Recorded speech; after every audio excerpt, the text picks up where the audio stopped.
Decimals. Decimals are fractions that are broken into tenths, hundredths, thousandths, and it continues on and on and on.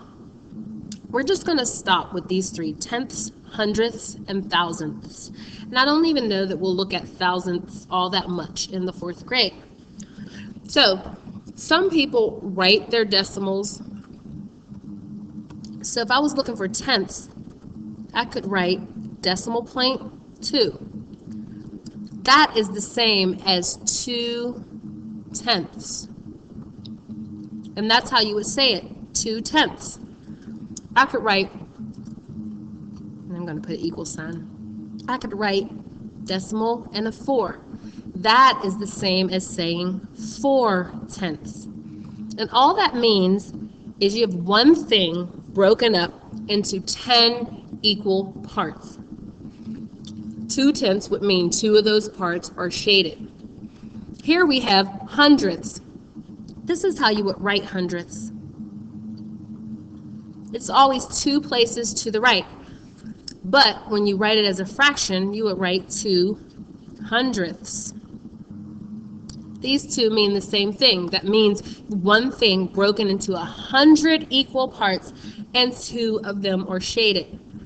You could have 4 hundredths.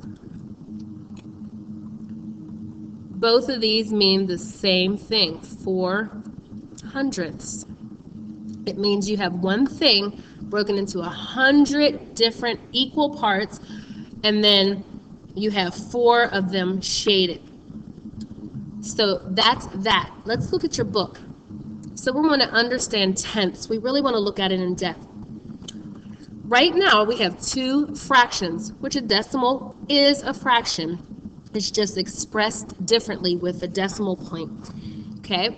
And everything is broken into tenths when we're talking about tenths. So we have this one circle. It has 10 parts to it, and 1 is shaded. So that would be 1/10.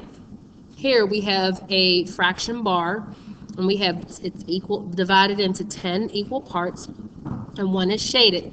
That's 1/10. We have a number line between 0 and 1.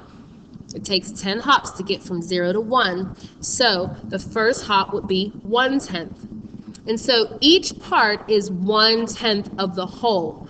And so they're telling you, you write 1/10 as 0.1 in decimal form. The decimal point value, its value is 1/10, but the decimal point tells you that it's going to be a fraction. It's going to be part of a whole and not the whole thing. That's why even when you're dealing with money, and I'm going to go back to the smartboard for a minute, even when you're dealing with money, we deal with decimals. You might have $1.50. This means that you have 50 parts of 100. That's 50 cents out of $1, which is 100 cents. And so that's what that means. It means I have one whole dollar and 50 parts of another dollar, 50 cents of another dollar. So that's your decimals.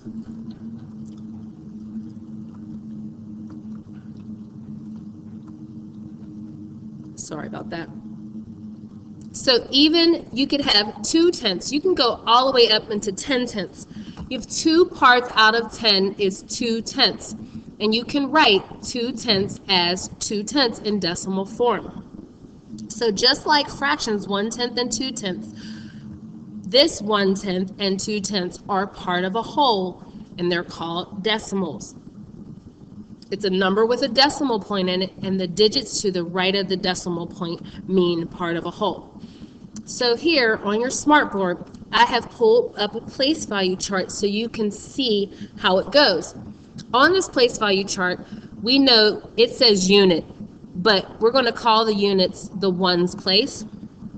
And so we have ones, tens, hundreds. And as you move to the left of the place value chart, the value of the digits get larger. As you move to the right, they get smaller. So we have our decimal point after the ones place. The decimal column lets you know that you're going to be talking about a part of something. So we have our 1/10, That comes first, and then 1/100th and 1/1000th.